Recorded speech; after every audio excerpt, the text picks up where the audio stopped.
श्री मच्छिंद्रनाथांचे आद्यशिष्य श्री गोरक्षनाथ यांचे शिष्य श्री गोगादेव यांच्या जयंतीनिमित्तानं अहमदनगर शहरामध्ये सर्जेपुरा भागात श्री गोगादेव जन्मोत्सव नवमी निमित्त येणाऱ्या भाविकांसाठी महाप्रसादाचं आयोजन करण्यात आलं होतं। यावेळी विश्वस्त दीप चव्हाण यांनी श्री गोगादेव जन्मोत्सव नवमी त्याचबरोबर मानाच्या निशाण्याबाबत सविस्तर माहिती सांगितली। यामध्ये भिंगर आणि नगर शहरी असे मिळून 14 निशाणे बसतात, तर पुणे शहरामध्ये त्यांची संख्या जास्त असते। श्री भाऊ कदम यांच्या राजस्थानमध्ये मूळ स्थान असून त्या ठिकाणी गोगादेव जन्मोत्सव नवमी निमित्त मोठ्या उत्साहात साजरी करण्यात येते। महाराष्ट्र शासनाकडून खास गोगादेव जन्मोत्सव निवृत्त शासकीय कामगारांना सुट्टी देखील जाहीर केली जाते। गोपालकाल्याच्या दुसऱ्या दिवशी गोगादेव जन्मोत्सव नवमी मी सगळ्यांना आज गोगादेव जन्म उत्सव नवमी म्हणून आज या नगर शहरामध्ये मोठ्या धूमधामात वाल्मिकी समाज आणि नाथ संप्रदाय याला मानणारा एक वेगळा वर्ग आणि एक वेगळं समाज आहे। तर आज गोगादेव जन्म उत्सव नवमी या निमित्ताने आज आमच्याकडं गोकुलाष्टमीच्या दुसऱ्या दिवशी पूर्ण देशामध्ये म्हणजे इतक्या मोठ्या प्रमाणात हा गोगादेव नवमी साजरी होती का म्हणजे याच्यामध्ये राजस्थानमध्ये यांचं मुख्य ठिकाण आहे। आणि विशेषतः म्हणजे गोगादेव हे नगर शहरामध्ये एक काठीच्या रूपामध्ये अनेक लोक त्याची चर्चा करतात, परंतु ही काठी नाही आहे। हे एक गोगादेव म्हटल्यानंतर त्यांचा एक झेंडा म्हणजे प्रतीक आहे, तो झेंड्याचा प्रतीक म्हणून तो झेंडा आहे। आणि त्याला एक आम्ही 21 दिवस म्हणजे यांचा जे जन्म झालेला आहे गोगादेवांचं, हे गुरु गोरक्षनाथ हे यांचे गुरु महाराज ते म्हणजे नाथ संप्रदायामधले, आणि त्यांनी जे प्रसाद दिलेला होता गोगादेवांच्या आईला, आणि त्यांच्या आईला त्यावेळी मूळ बाळ वगैरे ददरेवा गाव म्हणून होता त्या ठिकाणी होत नव्हते, स्वयंभू तिथं गोरक्षनाथ प्रसन्न होऊन तिथं स्वतः गेलेले होते आणि त्यांनी प्रसाद दिलेला होता आणि त्या प्रसादातून गोगाजींचा जन्म झालेला आहे।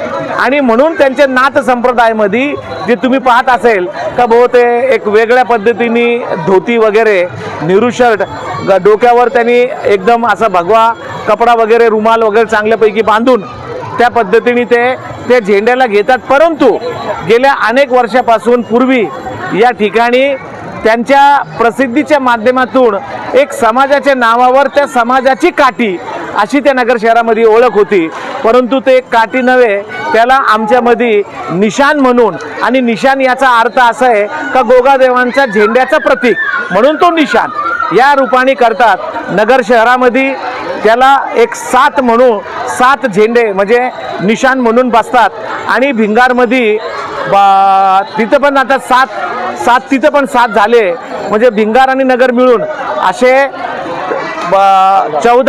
एकूण 14 झेंडे बसतात।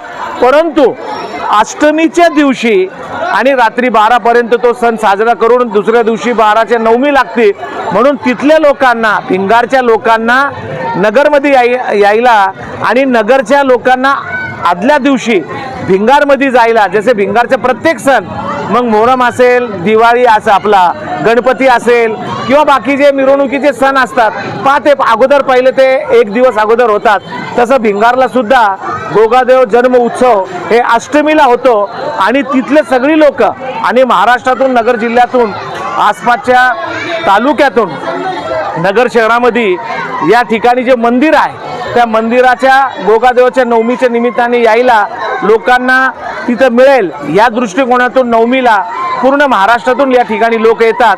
आणि गोगादेवांचे जन्म उत्सव म्हणून मोठ्या प्रमाणात म्हणजे हा सण एक असा आहे का त्याला महाराष्ट्र शासन सुद्धा याला गोगादेव नवमी यांनी म्हणजे कामगाराला नवमीची सुट्टी म्हणून ही जाहीर केलेली असते।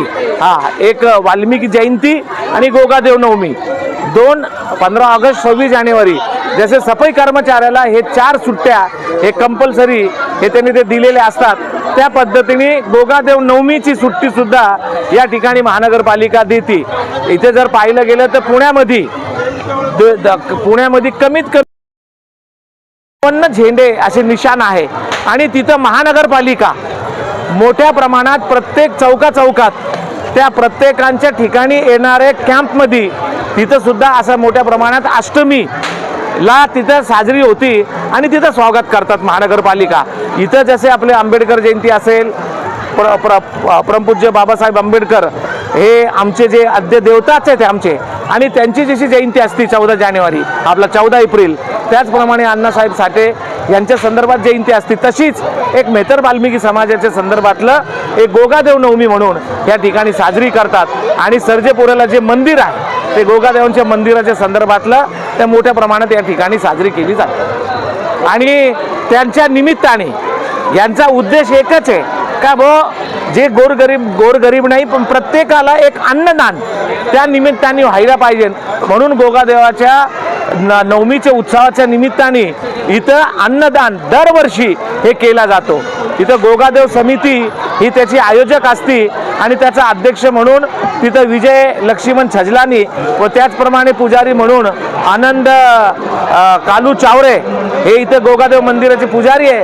आणि त्याचे अनेक सगळे सेवक आहे, पण विशेषतः म्हणून ही लोक त्या ठिकाणी भरपूर पद्धतीने आपली मेहनत, कष्ट, श्रद्धा आणि भावना याच्यातून ते पूजा अर्चा करतात आणि अन्नदान सुद्धा त्या ठिकाणी सर्व मिळून ते अन्नदान केलं जातं.